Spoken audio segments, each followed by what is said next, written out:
do we talk about storytelling so much? Why is it so important?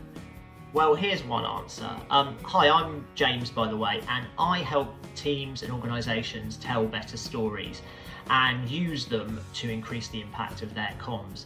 And thanks to Orlo, I'm going to get the chance to share some hacks and tips and bits of advice with you as well to hopefully help you tell better stories as well in the coming weeks. And I'm going to be doing that with a bit of help from my storyboard, I know, analog, retro.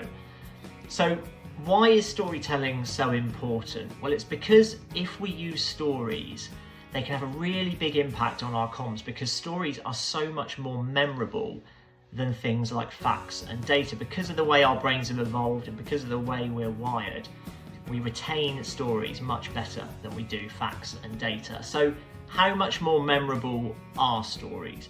Well, there's one stat that is quite often quoted in relation to this from a cognitive psychologist called Jerome Brunner that suggests that stories can be up to 22 times more memorable than facts and data, which is pretty impressive. There has been a bit of dispute, however, around the exact source of that figure. So there are a couple of other more sort of concrete studies and experiments that have been done around this.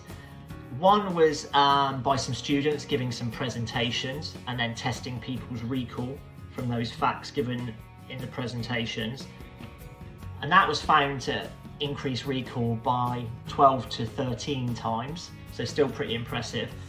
And there's another experiment as well where people were given a list of words and then the same words written as a story, and that increased their recall of the words by up to 7 times. So whether it's somewhere between 22 or 7 times, stories have a massive impact on our ability to remember information, which can have a massive impact on our comms and on our campaigns. And that is one reason why storytelling is so important.